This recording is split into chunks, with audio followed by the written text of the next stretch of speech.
Hello and welcome to this week's Beyond the Hub, where we talk about everything from sales to marketing to your business as a whole. And today we're going to be focusing on HubSpot's 2025 marketing report, which I look forward to every year. And if you didn't know, they've also got one on blogging and the state of sales report as well. So they're really, really great. But what we tend to hear from people is that they want to know, okay, what does this mean exactly for me? What's an unbiased opinion? So that's why I've looped in Hollie, who is our head of marketing, and she's going to help us decode the report slightly. And we're going to be, I think, it's going to be an interesting discussion because we're two different types of marketers. So, Hollie, I think we need to be really clear on that before we start. Yes. So I've been in marketing for about 15 years now. And I think it's fair to say that the way we differ mostly is that I tend to be much more on the cynical side.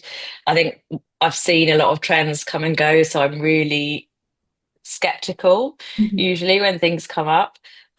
So I don't, so I think I can give quite a good view on like realistically, is this going to impact your business, or like how can you actually put it into play, or is it just something that is just like fleeting and it will change in the next year? And I'm on the other end of the spectrum where I love a shiny new object, I love a shiny new toy, so it's going to be quite balanced, hopefully. Um, And I think before we even dive into HubSpot's predictions and what they've said in the report, I think we should touch on some of the trends that have been emerging, and talk about the biggest shifts that we've seen in the industry. So, Holly, what have you kind of noticed? um, I don't think you can't have this conversation without starting with AI, of course. I think what people have been speaking about in terms of shifts is this shift towards like it makes you more AI makes you more productive, but then you focus on really value driven like content personality. I don't think we've seen that part as much yet. I think we've really seen the productivity, but I think it's still too early to say that we've seen the um, real focus on creating genuine, authentic content. I don't feel like we've seen that yet. So I think, yes, obviously the big shift is AI, but I think that's only in the really productivity space. I think over the last year or so, maybe longer, we've seen marketers really paying attention, more attention than ever to data. And I think that probably links into the AI stuff because AI is only as good as the data it has to work from on your business. So I think that that's a huge shift as well. But then equally, privacy is a concern. So there's a lot of talk about balancing that. So yeah, I think that's a huge, I think that's a big change. Um, Again, I think as a result of AI, we've known for a long time that like the marketing landscape is changing. I think the big change this year has been that we've certainly experienced the challenges of SEO, and getting people to actually come to your website, instead of just having like an AI summary at the top of Google. I think that's been such a huge challenge, and a massive change in the way that people consume content, like those AI summaries in ChatGPT, Google, like everywhere basically. They're in email now. Mhm. So yeah, so that has definitely been a challenge. I think another big shift, which I'm always really interested about, is like we're so used to people like in the B2C world in our own lives, influencers. And I think we're seeing far more B2B now, ones cropping Mhm. up. Yeah. I think that, yeah, that's been a big change in the last year. Video, obviously, not this isn't just in the last year. But I think it's really taken off video content, short form video content, and video content that's driven often by AI. And we're seeing a lot of like, videos that are entirely created with AI, not always the best. No. But I think that that is just like sending video into like another sphere in Mhm. terms of like popularity. So yeah, I think those are the main sort of changes in the landscape. Yeah, for sure. And I think that's interesting what you said about the B2B influencers because I'm interested to see how they're going to bring the regulations that you've got with B2C over to B2B because that's not there at the moment. You don't have No, not at all. people putting hashtag ad and things like that. So it's really difficult to identify who's being authentic, who's doing like actually their own recommendations, and who's getting paid to do that at the moment. So I'm Yeah, there's really nothing around it, is there? Like there's platforms where you can look at who is the right influencer that will match you, or you just find it naturally, organically through platforms like LinkedIn, but there's really nothing, no rules written, so to speak, on how that all plays out. Yeah, but AI obviously is the biggest one, and HubSpot has obviously talked about that in their report. So some of the ways they see AI shaping the future is turning text into multimodal campaigns. So what has your experience been with this so far? Um, so I think just clarifying, and you can read it in the HubSpot report, what they mean by multimodal. So using one bit of content to create, say, use a blog post to create a social post, or a video, following on blog posts, CTAs, everything like that. I think that it massively transforms the productivity of a marketing team, and especially I guess it's having the biggest impact then on the smaller teams, the ones that don't have lots of specialists in, or don't have the bandwidth to be able to create these campaigns coming out faster, than they have before. Content obviously is as well. Um, my experience is, and I think a lot of people will share this view, is it still needs really strict checks. It's like you can never just press the button, the content is created, and you just post it. Hmm. Please don't do that. Never do that, because you can't trust it. It's so I obvious. Yeah, I know it is. And I think that's going to be, in the next sort of 18 months, an area that we see probably quite a big improvement in. But I don't think that it's really gonna, um, I don't think we'll ever get rid of that human touch. But I think what I'd really recommend thinking about with these like multimodal campaigns, especially, is thinking, is really clarifying up front which content it's okay to be AI driven, and which content really needs a personal touch, because there is a massive difference. Mhm. And I don't think it should ever be all or nothing. So absolutely, there's multimodal tools like you find in Content Hub, they're brilliant. But yeah, never use them completely, and Mhm. be really clear about when you should and shouldn't, I think. No, I think that's helpful. And it kind of leads nicely into using AI for reporting and AI reporting tools to calculate and evaluate the ROI of campaigns. I think that leads quite nicely onto that. But I personally experimented with this a little bit. And I think it's really interesting because traditionally the focus when you're analyzing data and things is on engagement rates, it's on conversion numbers and things. And these AI powered tools are really great at looking at the patterns and the correlations that we might overlook. But I'd say it's similar to you looking at something and then me looking at something. We're each potentially going to highlight different aspects of the same data set, but it's just a different expert opinion. So if you're Yeah, a good marketer, you're already going to be drawing the conclusion that AI is drawing for you. It just might be a little bit quicker. So that might be the bit that we get yeah. the productivity from. But a cool tool actually, I'm not sure if you use it, Holly, is the AI reporting is HubSpot's social agent. So it combines data streams. So it combines your historical performance, it combines your company specific context, which is really important, I think, is that context piece, and then industry benchmarks as well to create recommendations. So I think that's where the power of the AI reporting comes in, not necessarily to prove your campaigns, but to give you more of a Bring in everything multi-dimensional, else. yes, multi-dimensional for sure. And it kind of, Especially because that's the stuff that takes a long time to gather all of that information, especially like, yeah, the external sources, industry stuff, mhm, to have that industry data that stays up to date is so time consuming that mhm. actually often it's very overlooked, and we just have a very narrow lens of looking at our own stuff. So I think you're really right about that. Yeah, and it's that is the most groundbreaking piece for me as a marketer because, like you said, it's going to continuously update so that you're Mm. looking at everything so that you don't have to, which I think is pretty cool. But that kind of leads on to strategy, because obviously that's going to inform strategy and things. And it's quite a controversial trend is automating your marketing strategy and execution with AI. So a lot of people worry AI is going to replace their jobs, and that's been a concern that we've seen all over LinkedIn and things. So how do you see AI and human marketers working together? I think you kind of touched on it a little bit there about the skill that it comes down to the skills that marketers need that are separated from what AI can do.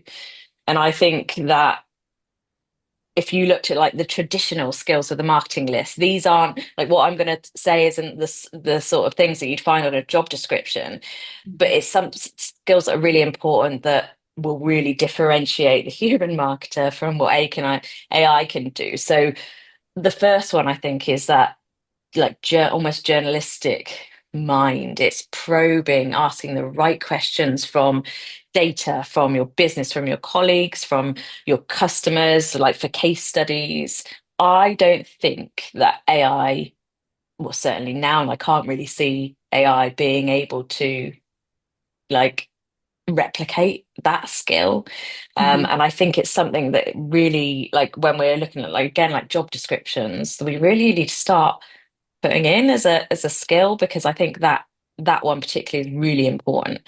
I think also the other one is really being able, again, linking back to what you were saying about the data, utilizing context. AI can do that to an extent. Like you said, it can look at the business, you can put in your goals, it can look at data to see, what's worked really well before with your marketing strategies, but it doesn't know uh, it can't get into like the nuanced context. It can't understand the history, the Mhm. aspirations, the stories, the voice. So it says it can understand the voice, and actually, some in content it sometimes can. But when you're putting together a strategy, that like you can't build a strategy without that sort of context. Mhm. Um, and so basically, AI is obviously not going anywhere, but marketers absolutely have to find a way to work alongside it. And I think it's that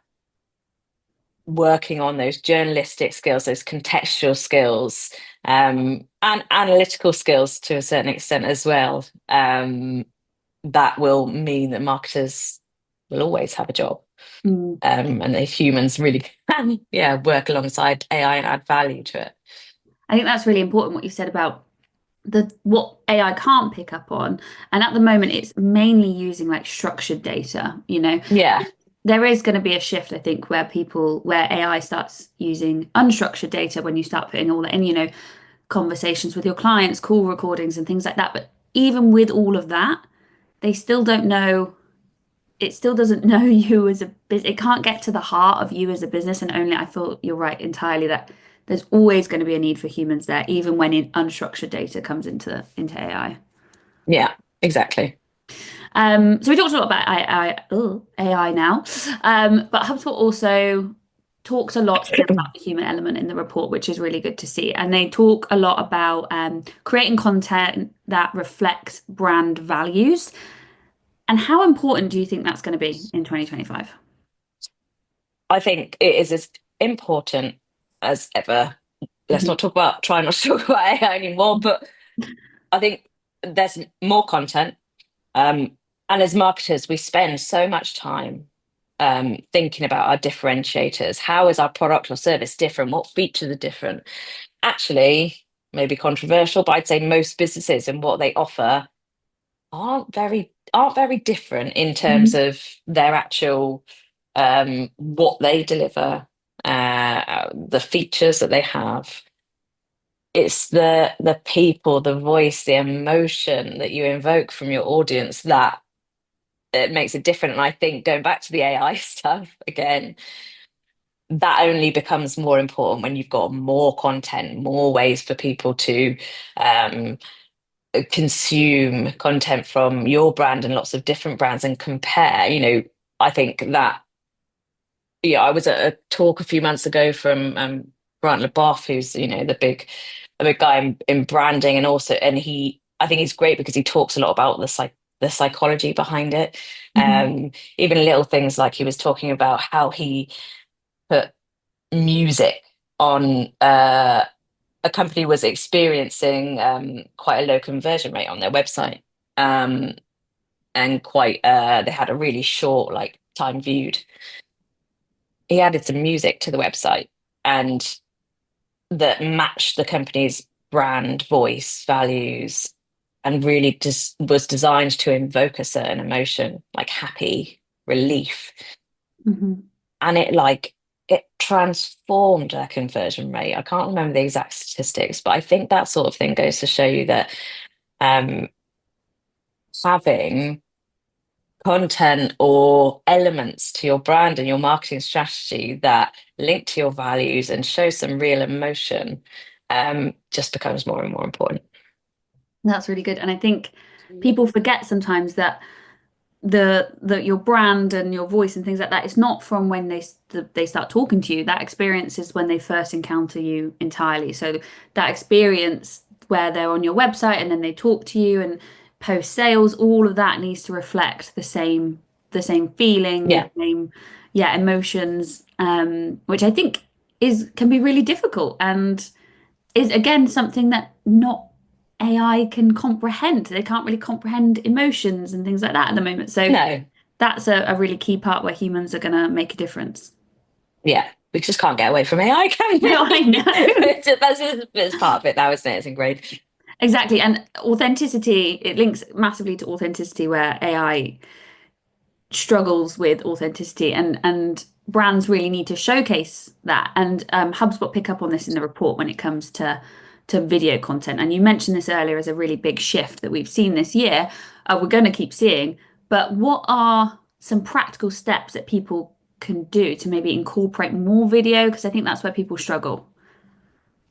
Um, I think authenticity, obviously, as you said, reference a lot into in the report, and I think maybe the question isn't about or or the sort of thought isn't about how to incorporate more video. I think people can do that really easily now, like it just comes naturally. But it's about create. How do you create authentic Yeah. video? Is the more important question, I think. And I looked up the definition the other day of authenticity because like when you get to the bones of it, what does it actually mean? And actually, there are so many different descriptions of it. But the one I think that it was simplest was the act of aligning your actions with the core values of or beliefs, and that could be on a personal or business level. I think there's no short-term solution to building authenticity, but to ensure that when you're coming up with ideas for video content, you've always got the values at the back of your mind. And I Hmm. don't think you need to work hard to reference those like directly in your video content. I think it's things like if I give an example, you do your What's New Wednesday, where you show all the HubSpot product updates. And one of our values, our business values, is transparency. And I think how you do that really well, and you show that, and you've shown that over a really long period of time, is that say you've got a product update, you're very honest if the use case isn't actually that strong. Like HubSpot have brought it out, but actually, is it going to make a huge impact on your business? Maybe not. You're really honest about that. And I think really transparent. You know, we're a HubSpot partner. We're obviously going to sing the praises of all these HubSpot updates and get really excited about them. But some of them we can't really see a good use case for. And I think that's an example of where you can show authenticity over which builds up over time without having to be too like explicit about Mm. your values. um in terms of your original questions about sort of practical tips of incorporating more video and building that up, so I think I'll turn that back to you actually, because you create most of our video content. Yeah, yeah, and actually it links back to our multimodal question that we had earlier, where what we kind of tend to do is we create a lot of video content, so we're really clear on what we want to be achieving with each video stream. Mm, So then we keep hopefully we keep that authenticity throughout that stream. We're providing value, hopefully, and we're providing it quickly without trying to sell at the same time. Like obviously it's a marketing tool and things like that, but we're giving away value without trying to sell straight away. Yeah. I think that's a really key tip. But the most multimodal things. So video is one of the last really original forms of content I think you can produce quite easily, and that's a really great way of putting it into the multimodal, like the remix tool in HubSpot, for example, putting video into that because you've created this original content. So what AI produces off the back of that is going to, and we're going back to AI again, what it produces off the back is always way better than what you would have produced just putting a brief in for a blog because you've done all the original thinking. And that's what I think is really key is having those original thoughts, providing that content, the value really quickly and trying not to sell too much and also not to be too polished. I think that's what people really enjoy on LinkedIn and things is, portrait videos of people just talking into a camera because it feels really authentic. It feels like you're talking to somebody. Yeah, definitely. Which kind of leads us to the rise of content creators in B2B world and personality-led content, because I think that's what ties back into the authenticity. So creators and all that authentic engagement comes from personality-led content. So where Mm. you stand on this trend, can I call it a trend? And how should businesses look at this? Um, I don't know if it's a trend, but more it has to be a natural consequence of AI, Mhm. um, and the growth of that. I think because content now is so saturated, you need to be able to show personality. Otherwise, well, like otherwise it's just, a load of text that anyone can generate. Mhm. So I don't think it's a trend necessarily. I think it's more of a necessity now. Think about like we had a great writer who worked with us for a long time at Abelcrest, Dr. Tom. Um, and I always, when I'm writing stuff or thinking about, working with you to think about what content we need, I always think about how passionate he was about the place that AI has, but how it can't replicate personality. And I think us, for example, um, we, we're a HubSpot consultancy. We sell people's expertise. Um, Mhm. we just can't do that without having a big focus on personality, personal expertise, collaboration, um, because again, that's something that can't be replicated by AI. I think in terms of, I don't think businesses have to work really hard to incorporate this into their strategy. It's more of a mindset of, and we're doing a lot of work at the moment about enabling people to understand their sort of not just personality, but personal brand and how to encourage and build that as its own channel. I think there's been a natural shift over, since smartphones were invented that people are so used to using social media, so used to collaborating, so used to showing their personality in the way that they comment or the videos that they post or the things that they put on there. I think it almost happens naturally in business now. Um, you've got people that are so used to doing that, yeah, in their personal lives that it is just second nature. It's almost like a natural shift. So I don't think businesses have to work hard to make it happen, but you do have to be clever about the are you putting any parameters around that? How are you encouraging people to do that? And what does it mean for your almost like the control of your brand? And how do you make sure people stay authentic to your brand if they are, using their own personality to create Mhm. content that ultimately represents you?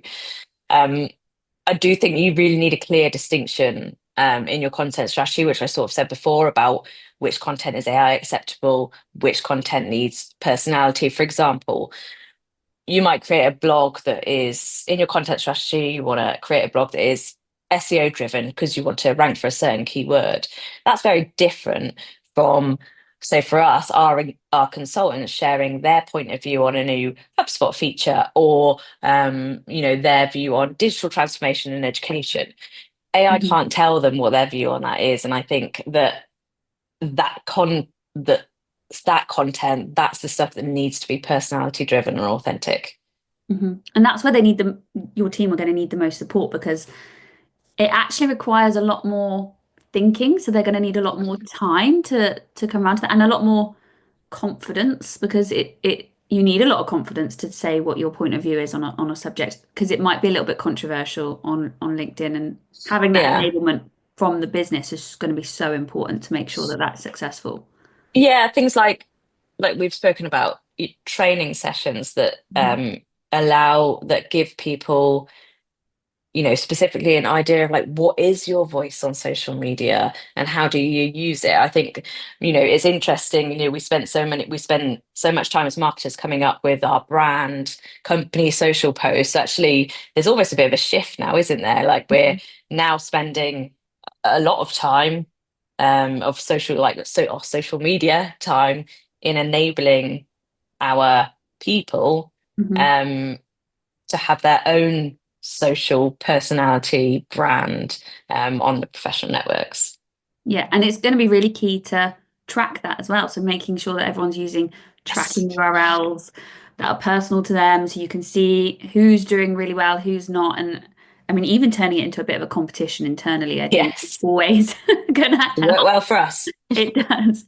And it comes down to understanding your target audience, and that's something that HubSpot really touch on in the report as well, because you can't obviously create this content, personality led or not, without knowing who you're targeting and things. So it's becoming a challenge for a lot of businesses, especially because of data privacy and things like that. So personalization is talked about a lot in the HubSpot report Mm, um, because it helps increase sales by, I think they said 96%, which is huge. But obviously there's the challenge with the target audience and the data privacy and things. So how do you see that impacting marketing strategies moving forward? And what can people do to overcome that?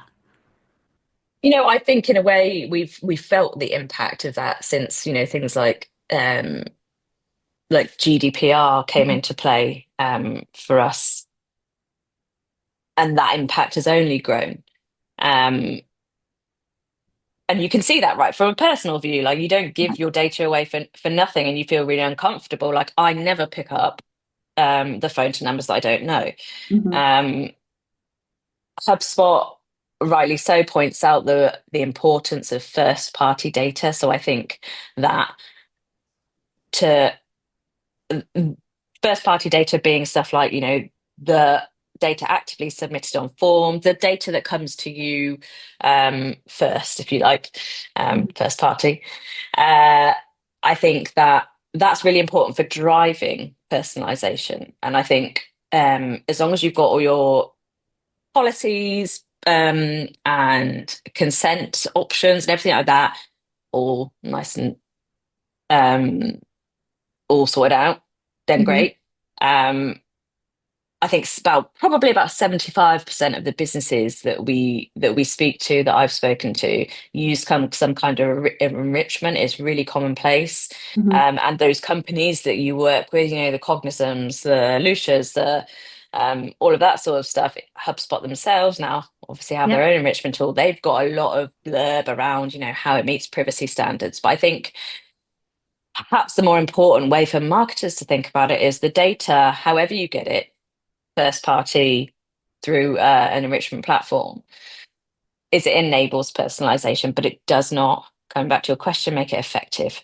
Mm. And that's where the human skill of the marketer, again, we've spoken about that a lot, comes into play. To be effective and not like creepy personalization, like, oh, I know you've been to our website. Um, the personalization itself needs to add value. It's not always just like sticking someone's name in, and like I said, like saying like, oh, I know that you've looked at our website, and do you like this? um it's using the data to and applying some thought and say, okay, how can I turn this into something that genuinely matters and adds value, so your audience doesn't find it creepy and they like the personalization. For example, we could get data on how big a company's sales team is. Hmm. Um, and rather than saying, oh, hello, prospect, I know that you've got 25 people in sales. I think you could really benefit from HubSpot. Like, that's creepy. Hmm. Because you think, oh, how do I know that? But turning it around and using some thought to think, oh, what will help them visualize using the product? Hmm. How can I personalize it for them? I think, well, we know that your sales team is this big. This means HubSpot will cost you this much, and the ROI that we think that you could receive from Sales Hub would be this. That then adds some value and makes them think. And I think that that's the important part to be effective. Obviously, you need the data. Data is in abundance. You can get it from everywhere. Hmm. Um, if it's clean and it's legal, then great. But that in itself doesn't mean it's effective, means your personalization is going to be effective. Again, you need that human element to really think about the value that you're giving. I think that's really powerful, and um, again, something that AI can't really replicate as well. That out of the box thinking. And something I'm just going to move forward because I know we're running short on time, but move forward on something we haven't spoken about is like audio content. And now HubSpot claims that visual and audio, so podcasts and the likes of that, is really overtaking everything content, text heavy content. So again, I'm going to ask, is this a trend? Is it fleeting? Or does it kind of come back to that shift in how people are consuming things?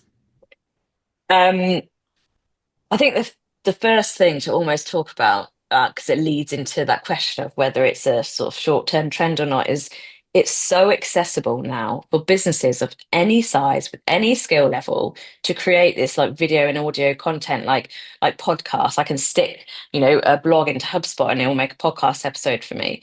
Um, so it's not fleeting because it becomes more accessible and more important, and we think about um, changing customer expectations. We're like, I don't see us going back to just expecting more written content.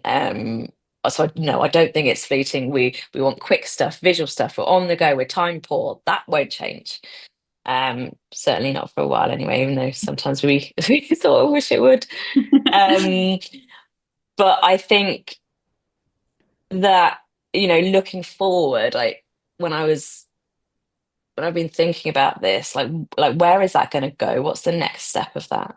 Um, we know it's here to stay, but what should we be thinking about as marketers? I think is then how do you differentiate that video and audio content? And I'm thinking about then we've spoken about personalization, but I think making stuff interactive as well. Not talking about like interactive as in like, oh, send your questions into a podcast, but using technology to add an interactive element to what they're viewing or what they're listening to. And I think that if I was going to think about what's coming next, I think that's where I put my money. That's really interesting. And I think some people do that really well at the moment. But a lot of majority of people aren't. But two more questions because I know we're running out of time slightly, and I want Sorry, to touch on a I couple thought more we things. might. There's so much to talk about in this report, and one of the things is brand awareness. So HubSpot claim 92% of marketers are going to look to either maintain or increase investments in brand awareness. And some people argue against that. Some people hate the term brand awareness. Where do you stand on that? Yeah, I don't necessarily understand how people can argue against it. It of course has to be pivotal because as we've spoken about, creating content is easier. There's so much of it. The only thing that's truly going to differentiate you is your brand, and as we touched on near the beginning, the emotions, the values, the authenticity, and you have to invest in that. We know that customers in B2C, but also very much now in B2B, make really quick decisions. We were speaking yesterday about your system one and system two thinking. It's something like 97% of decisions are system one, which is the quick, the instinctual, the gut feel that you have. To be in with the chance your brand has to stand out and you have to invest in that area. I think what will be interesting to see is how much of that investment into your brand is invested into personal brands of like the Mhm. people in your business. That's something that will be interesting. I hope is something that comes up in the next report. I'd love to see the stats on that. Yeah, definitely. And I think people struggle with brand awareness a lot because of attribution, and Yes. marketers we are always sucked down into to trying to prove ROI and things. So I can see why people struggle with that, but And in like 2025 you have to. maybe that's a thing as well for marketers, for us and like us included, that should we be thinking more about changing like the organizational mindset? I think we're really lucky that our MD has been a marketer, really knows the value of marketing, so we don't have to work too hard to justify, okay, well, this campaign, it might not have created loads of leads and loads of revenue, but it was really important for our brand. She gets that. Hmm. But I think not like certainly very few businesses that I've worked with and in understand that. The attribution, just see marketing as a cost center. I think that there has to be a shift that goes alongside this increased investment in brand. And I think marketers could do well with thinking about, how they begin to communicate that and how they get their sort of senior stakeholders to understand that part. Yeah, which is going to be a struggle, but and it kind of this ties in a little bit to the my final question, which was going to be looking ahead. What are you most excited about? What would your advice be? And you've kind of answered the advice bit there and throughout, but what are you most excited about for the rest of the year? I'm really excited about as I mentioned, I started marketing, about 15 years ago, and I don't think then we thought about collaboration with other brands as much as certainly in the B2B world. I don't think Hmm. we thought about collaboration and like micro collaboration, not just between two brands, but like you are really good at this. You collaborate, you think about, okay, you're not always thinking about, oh, is this company too competitive? Are they going to talk the same as us? You're really open to thinking about what partnership and what collaboration is going to add value to our audience, and Hmm. to the topic that we're talking about. And I think that that's a really exciting thing, that will just continue to grow next year and beyond. I think you can't help but be excited with where technology is taking things with marketing. I think again, going back to the personalization bit, that's the stuff. I know I'm obviously very cynical, but that's the stuff I get excited about, the personalization. Um, there's quite with technology, there's obviously a little bit of a like mix of emotions, isn't there? Because we are excited about the capabilities, but we're scared. We're scared of the investment. We're scared about what it means for our strategies, and like the way we have been doing things needs to change. I think, but I think it's really exciting. And I think you can't help but be like, even I, a very skeptical person, can't help but be swept up in some of that. Yeah. What about you? I agree with the collaboration piece. I think we're really lucky in our like ecosystem of HubSpot, where like partners really get on with each other. If you are in the HubSpot ecosystem, you just tend to really bond with each other and like respect each other. So, that's something I really like. But also the technology, I think I'm excited most for how we can use unstructured data with AI. And I'm really excited to use it for things like market research and things like putting Mm, call recordings with our customers of a certain buyer persona, and then using that to ask them questions in this AI model to see what they would think, and using all of that yeah, unstructured data to inform things that would be quite difficult to find out. That's the kind of thing that I'm looking forward to most. But and I'm also a little bit scared with how quickly things are changing and how quickly things what once worked didn't work. And I think it's yeah, it's that cycle is happening quicker now than it used. yeah. which is a bit scary, but also exciting. You get to try lots of new things. Yeah, absolutely. Amazing. Right, so that was all of the questions about the report. I'll make sure for anybody who's been listening, I'm going to put the link to the report in the comments so you can go and have a read. But hopefully this has been helpful to decode some of those statistics and what they mean in our opinion as a marketing, a HubSpot partner agency on that as well. So thank you, Holly, for all of your thoughts. Thank you for having me. Thank you. Bye.